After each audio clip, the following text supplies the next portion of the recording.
On today's flip, I'm tackling this old school cherry buffet that I found on Facebook Marketplace.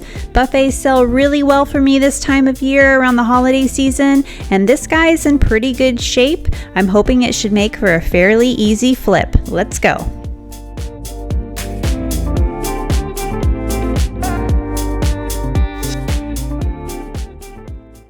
Hi, I'm Kara with Lemons to Lemonade Furniture. I'm a crazy busy homeschool mom who hates credit card debt and does everything I can to stay out of it, and that means flipping furniture. Come join me out in the garage and I'll show you how it's done.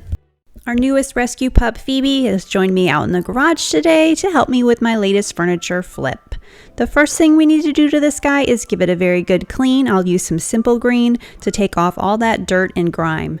Prep work is the most important thing that you can do to a piece of furniture before you start painting.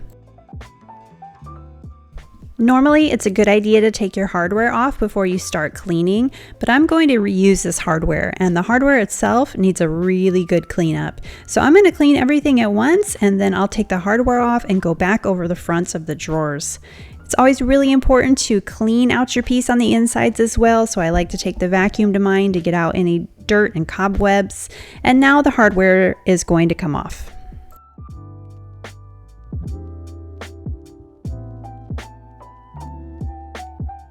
You see these dated details right here?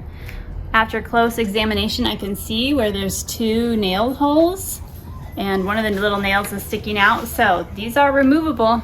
I'm going to use my little screwdriver and just gently pry these off, and this will help update the piece a little bit so it doesn't look so dated.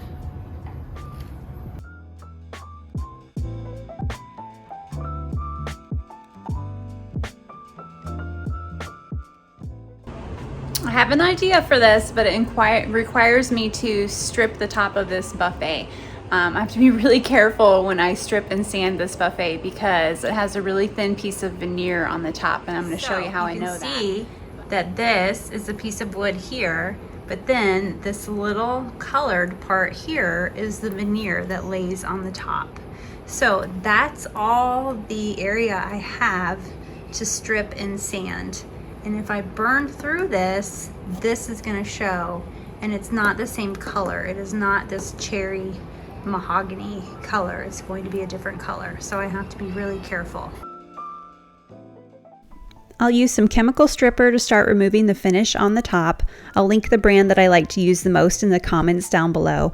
You'll always want to make sure that you're wearing some gloves. I like to wear my mask and have plenty of ventilation when I use this product. I also use a chip brush to spread this all around.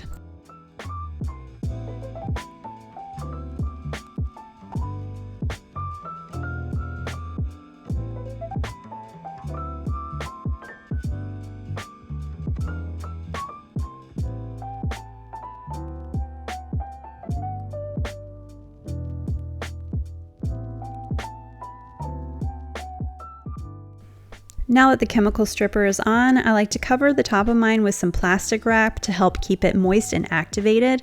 Because I live in Texas, sometimes this stuff dries up quick and it doesn't have the full activation time that I need it to have. So this plastic wrap just helps ensure that it keeps working and doesn't dry up on me.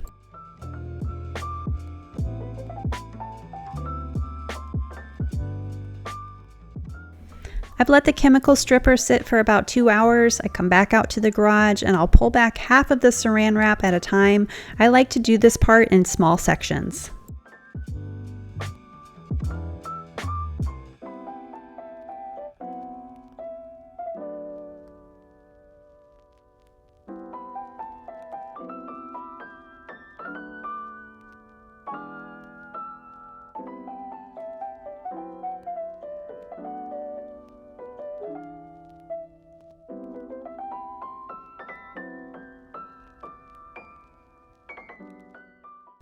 Once I've scraped back all of the chemical stripper, I'll use some mineral spirits on some steel wool to deactivate the stripper and help remove any of the extra product buildup.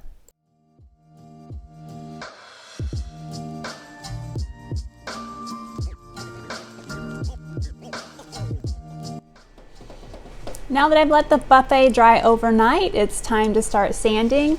I have to start with a high grit because I've got that thin piece of veneer on there. So if this was solid wood, I'd be able to start with something closer to like an 80 or a 120.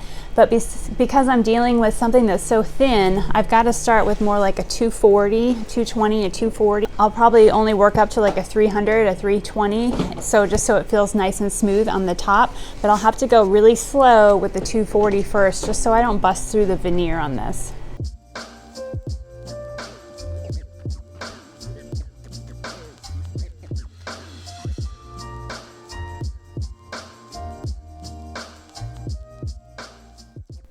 Now that my top is done, it's time to work on the bottom.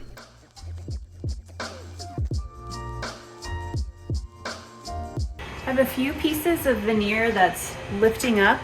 I don't want to rip this off because I'm going to sand this down and use stain on this, and I don't really like stainable putty. It doesn't work that well for me. If you know a solution to that, let me know, because I haven't found anything that works yet. So I'm going to use a paintbrush and some wood glue and glue down these trim pieces that are lifting up.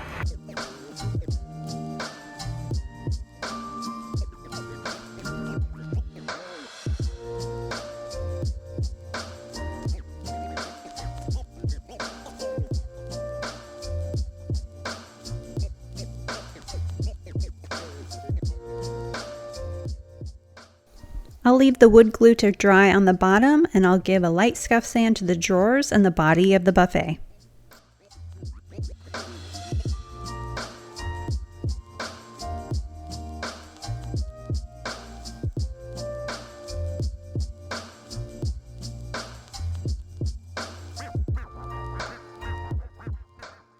Now that my wood glue is dry, I'm going to use my Surf Prep sander and remove the finish from the bottom of the buffet.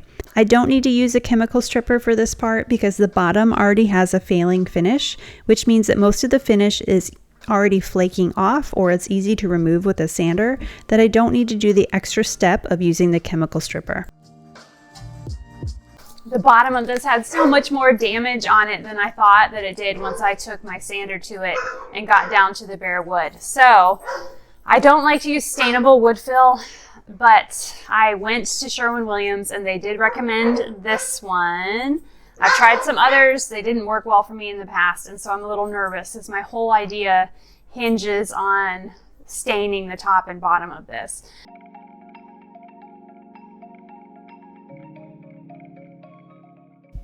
One last wipe down before I can start to paint. This buffet required a lot of prep work, but I'm excited for you to see the end result. You are not going to recognize it when it's finished.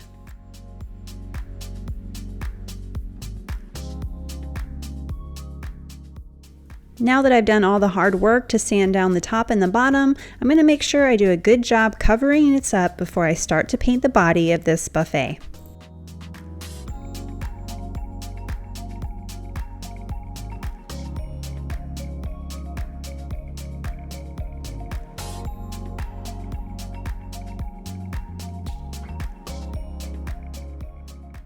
I'm using white pigmented shellac primer from Sherwin-Williams. Since this piece is mahogany, it will most definitely bleed through any paint that I apply. So my primer is going to make sure that that doesn't happen.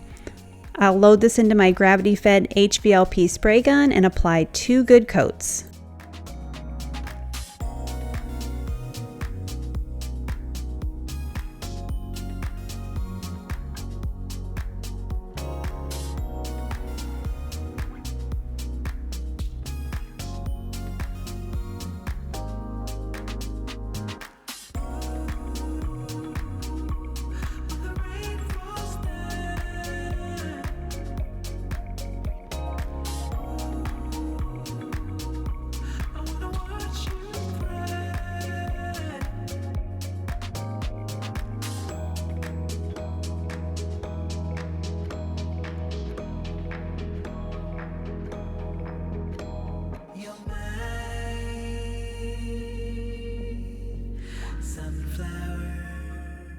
My latest order from Surf Prep came in, and I'm going to use the medium grit squishy pad on my 3x4 Ray sander to knock down any bits and bumps that my primer left behind before I can start painting.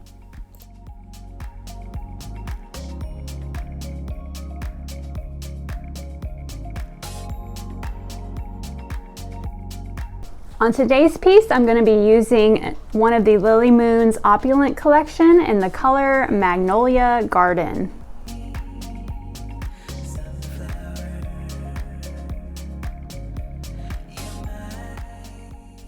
Magnolia Garden is a dusty sage green with gray undertones. It is a beautiful color and goes well with any home furnishings. Lily Moon's Opulent collection is an all-in-one acrylic-based paint that has a built-in stain-blocking primer, adhesion primer, and a built-in top coat. It is very much a 3-in-1, so as soon as I am done painting this, I won't need to apply a top coat to it. It already has one.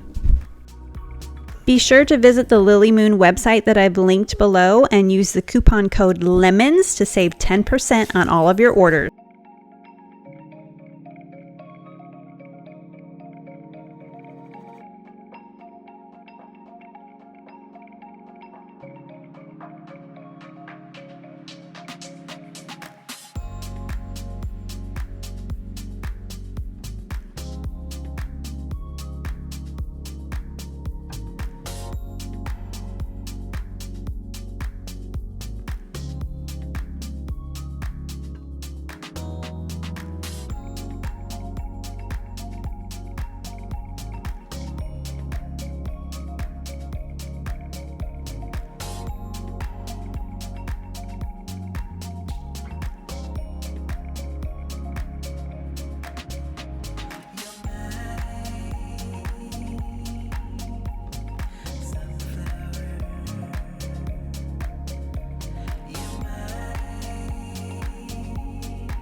Okay, fingers crossed I have no overspray that got onto my wood finish. I've got 2 coats of my Lily Moon paint done and dry on my buffet, and now it's time to work on the top and the bottom.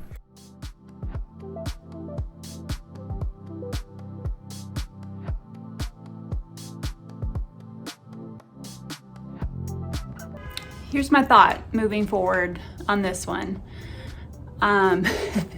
It's cold in Texas, which really means it's like 50 degrees because I'm always cold, which is part of the reason why I live in the South, because I can't do cold weather. So yeah, 50 degrees is cold for me. Anyways, my thought process with this one, I really love this natural top, but I can't keep it like this because I have so many fixes that I had to do with wood fill on the bottom that it's gonna look uneven. I can't keep it like this. I wish I could. So I'm gonna go to my favorite standby Lily Moon's gel stain, and we are going to gel stain this top. I've mixed my 2 favorite Lily Moon gel stains together, Old Fashioned and Natural Cork.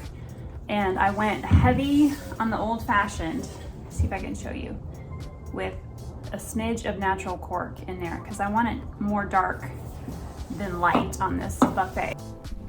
These Lily Moon gel stains are so easy to work with. Now that I've got my 2 colors mixed up in the bowl, I'll just apply them, let it sit for just a few seconds, and then wipe it back. It's going to help take out all of this orangey tone in the wood and make it a natural, beautiful tone that's going to match this green paint below.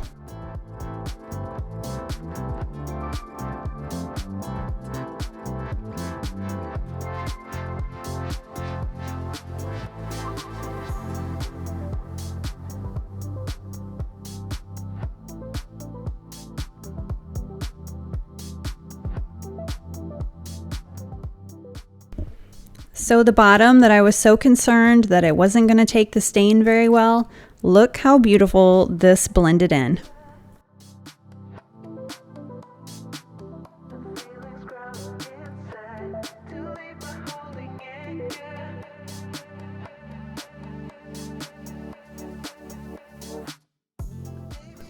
Lily Moon gel stains have a built-in top coat, but since this is a buffet and it'll have a lot of use on the top, I'm going to get an extra layer of protection with some Lily Moon Steller Shield top coat. Steller Shield is an incredibly tough water-resistant top coat that's easy to use. It has low VOC and a low luster sheen, which is going to be perfect for the top of this buffet. I like to use my sponge applicator to apply this.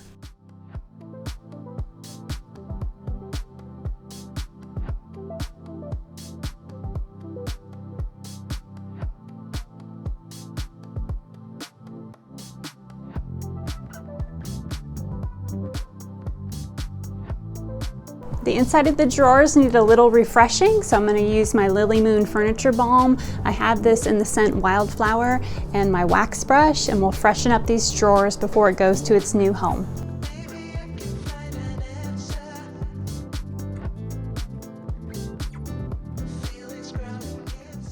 I really enjoyed the patina on the old hardware once I got it cleaned off. It's so pretty. And sometimes it's easier when you have these serpentine drawers to not put new hardware on this, because sometimes they can be hard to fit. So I like it when I find some hardware that works, the original hardware still works with the piece on these curved drawers.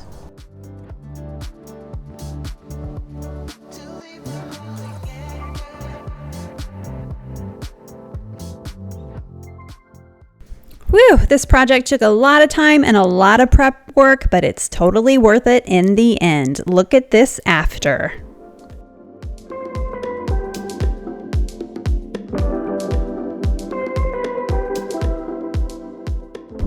I got my branding iron out that I purchased from Etsy so I can leave my mark. I love the look of this new buffet. Buffets sell so well for me around the holiday season. I wasn't surprised when we had multiple offers on this shortly after I listed it. And it's already gone and off to its new home. Thanks so much for tuning in. I'm so glad you shared this time with me. If you like content like this, be sure to like and subscribe, and I'll see you next time on Lemons to Lemonade Furniture.